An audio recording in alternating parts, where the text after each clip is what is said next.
गुणेश, आप में और मेरे प्रभु श्री महागणाधिपति जी में बहुत भेद है, किंतु आपको अभी ये बात मैं नहीं, आपकी माँ माता पार्वती समझाएंगी। गुणेश, आप यहीं रुकिए, मैं माता पार्वती को लेकर आती हूँ, फिर देखती हूँ कि आप अपना और प्रभु श्री महागणाधिपति का एक होना कैसे प्रमाणित करते हैं।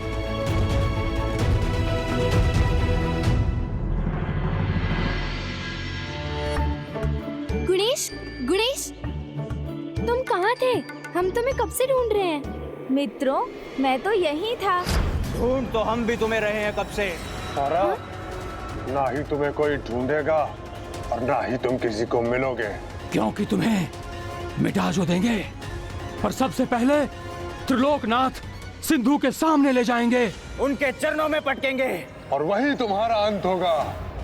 गुणेश, ये तो असुर है, भागो गुणेश।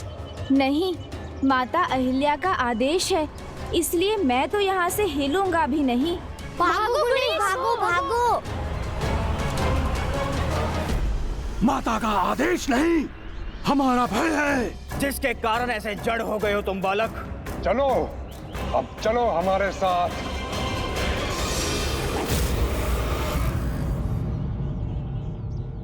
मैं अभी भी चकित हूं, ये कैसे संभव हो सकता है? संभव है ऋषिवर। मैं हर 15 दिन में आकर आपका संपूर्ण भोजन ग्रहण कर जाता था, फिर भी आपकी निष्ठा, भगवान के प्रति आपकी श्रद्धा और मेरे प्रति आपकी सत्कार की भावना स्थिर कैसे रही? आपने अपना धैर्य क्यों नहीं खोया? और सबसे बड़ी बात, भगवान के प्रति आपका विश्वास कैसे बना रहा?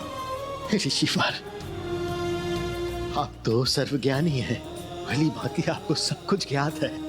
विश्वास तभी विश्वास है जब वो अडिग रहे। समय के साथ जो बदल जाए वो विश्वास कहाँ।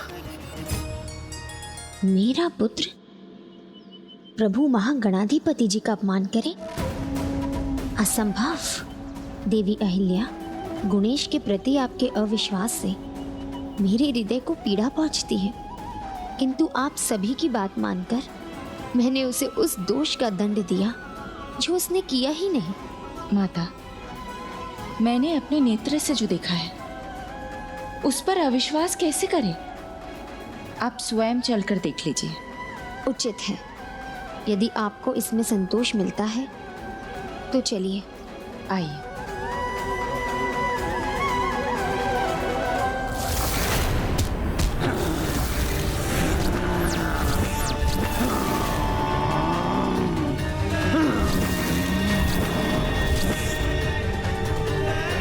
इन भयंकर असुरों ने तो गणेश को जकड़ लिया है। तो अब हम क्या करें? हम इन असुरों से लड़ नहीं सकते, हमें सहायता चाहिए, किसी को बुलाना चाहिए।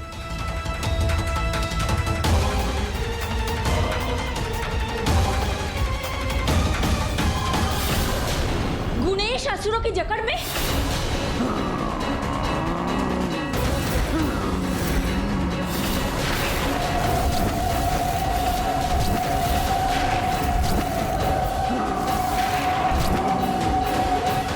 मेरे पुत्र को जकड़ने का अपराध किया है इन्होंने। माता, हमने गणेश को कहा था कि भाग जाओ भाग जाओ, ये बहुत भयंकर असुर है, किंतु आपका आदेश था, इसलिए वो अपने स्थान से हिला ही नहीं, वही बैठा रहा। नमस्ते गणपतये त्वमेव प्रत्यक्षं तत्त्वमसि, त्वमेव केवलं कर्तासि, त्वमेव केवलं धर्तासि।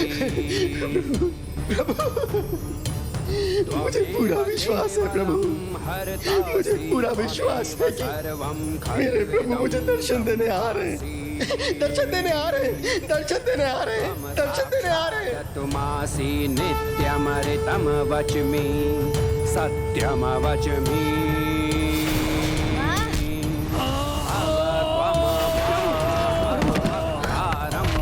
अवश्रोतारम् अद्भुत। इतने शक्तिशाली भयंकर असुरों को ऐसे ही इतनी सहजता से गिरा दिया गुणेश ने। मेरी बस इतनी विनती सुन लीजिए प्रभु, मुझे अपने परम ब्रह्म स्वरूप में दर्शन देने की कृपा कीजिए। त्वमेव प्रत्यक्षं तत्त्वमसि, त्वमेव केवलं कर्तासि, त्वमेव केवलं धर्तासि।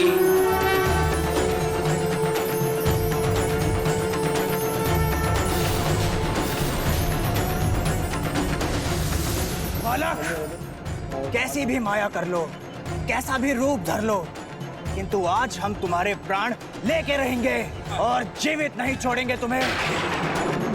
आपके इस अद्भुत रूप ने मेरी सभी शंकाओं को दूर कर दिया। आप सत्य ही नहीं, आप स्वयं सत्य रूप है। आप परम ब्रह्म हैं। तुम जो भी हो, तुम्हारा अंत तो आज निश्चित है। हमारा अगला प्रहार तुम्हारा सर्वनाश होगा। गणादिन पूर्वमुच्चार्य वर्णदिस्तदन्तरम्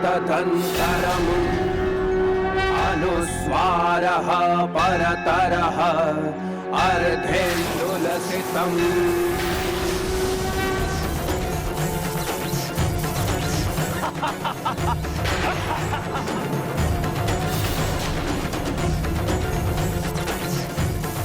उलझ गए ना मेरी बेड़ियों में बालक?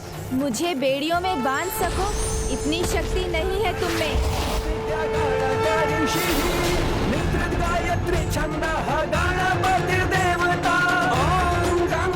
जाओ, तुम भी जाओ मुझसे दूर।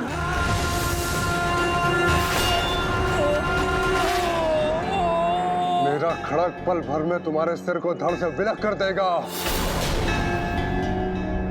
एकदन्ताय विघ्नवक्त्रतुण्डाय धीमहि तन्नो दन्ती प्रचोदयात्। जाते कहाँ हो कर्मठ? अपनी बेड़ियों का प्रयोग तो करने दो मुझे। अब जाओ यहाँ से दूर।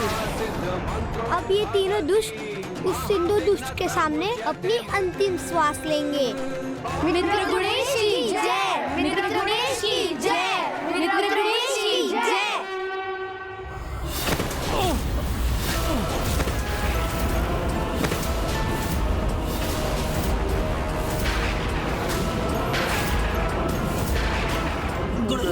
जीवित है।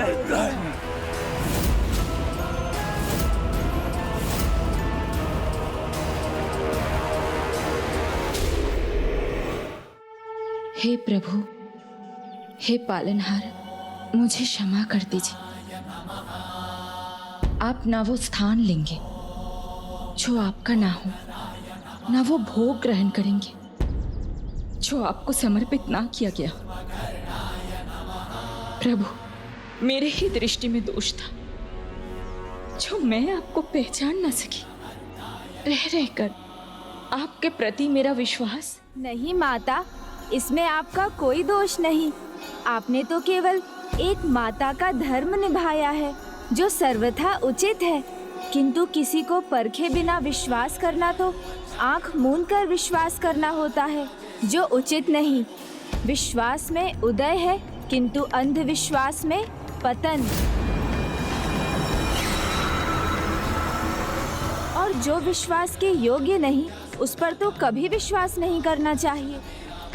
विश्वास का अनुपम उदाहरण तो ऋषि मुद्गल ने प्रस्तुत किया है।